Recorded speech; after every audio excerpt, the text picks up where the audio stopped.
Hello guys! Andito kami! Where? Libag! Bakit tayo? Parang yun, sabi natin may let's go! Sa NYI building nila. Andito kami sa Trinowing ko. sa church. Baka sabihin nyo sa libog lang, pero sa church to. Ano kami ngayon, guys?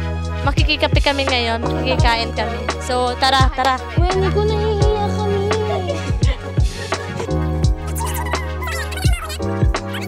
Oh, ito. So, ito.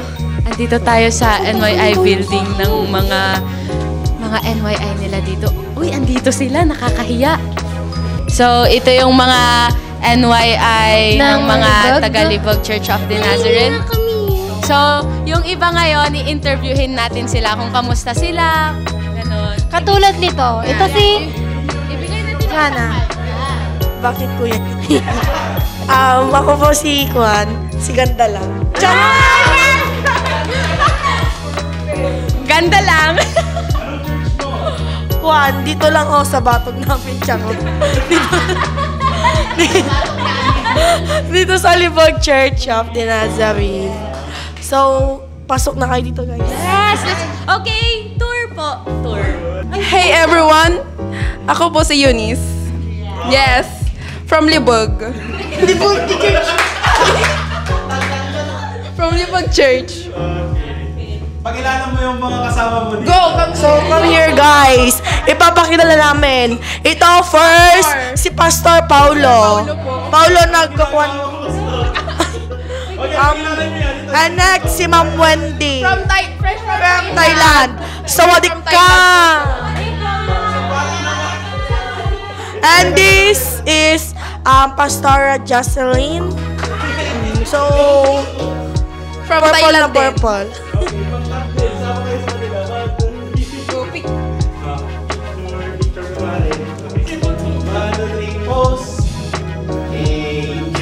Ay, may sitaw kami. Anong ginagawa mo, Pas? Ito po para bukas po kasi andito po si Reverend Arnel Pelien. Tomorrow is our speaker. Yes, si FSC.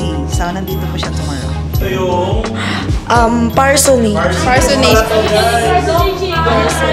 Doon po yung youth center. Tara po doon. Youth Center. So, let's go! Uy, saan tayo pupunta? Sa Youth Center! Let's go! Yes! So, this is the Youth So, Center. yan guys. On the way na kami.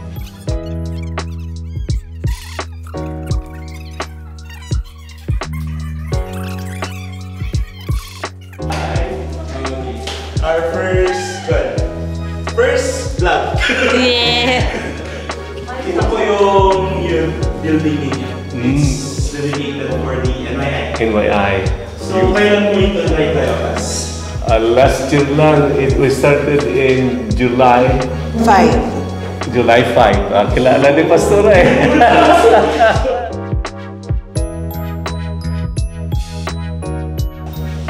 Alam mo, Juan, hindi, ang tawag dito, ang talagang pinaka-pool ng church, yung PULL, yung hatak ng church, ay sa mga young people.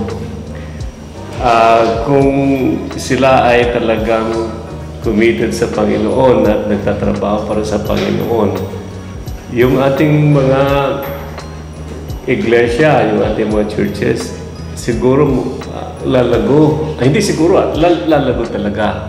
Una, nasa kanila yung lakas, strength. Kaya pwede silang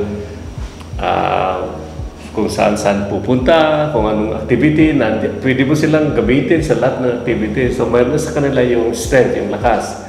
Pangalawa, nasa kanila yung education. Ang pag-ministeryo, hindi lang naman talaga basa ng Biblia. Kung yun talaga ang importante. Kaya lang, samahan natin siguro yun ng yung bang maturuan kang mag-isip, maturuan kang maging presentable or personable. Samantalang hawak-hawak mo yung Ebanghelyo, alam mo naman kung paano at kailan mo i-share. Hindi na lang basta pangalan nito, basta Kristiyano ka, tama na yung, alam mo yung Biblia, hindi yung pangatlo na mayroon sila. I think ito yung pangalan nito, maganda sa young people. They got, time. Hawak nila talaga ang time. Sila yung pwede magtrabaho. Pag nasa trabaho sila, pwede siya maka-influensya. Sila yung may resources. Then, hindi lang time, sila yung magkakaroon ng pera. Later on, sila yung talagang hatak sa church sa financial na status ng church. So, at saka, nakita ko sa research sa Pilipinas, ang pinakamalaking population ay I think from 11 hanggang 17. Ang daming bata. Yun ang, pag wala na kami, sino yung sumusunod? Ito, kayo, mga young people. So, I think that ang susi talaga ng church ay nasa kamay ng mga youth natin. So, we encourage them to work for God, to take, kasasabi ko lang kay Wendy, hindi pa outdated yung you take risk in order to follow or serve God. And I think when they are like, yung sinabi ng Panginoon sa yung binata, yung sabi niya, Panginoon, how can I have eternal life? Ang sabi ng Panginoon,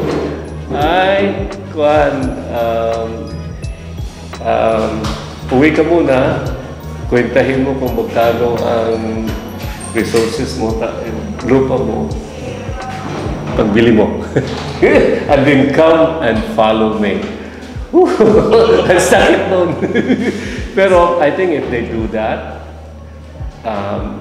based base sa mga naranasan namin, I think if they are willing to sacrifice for God, God is also able show His ability and willingness to be on their side.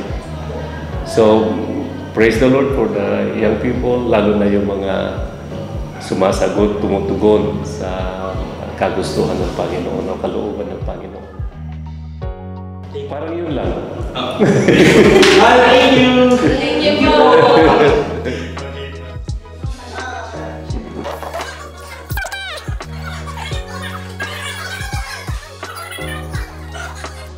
Pwede ko after my yo.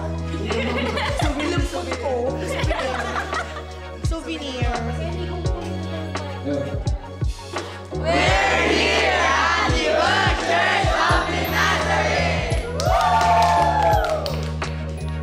Thank you for coming! Yay!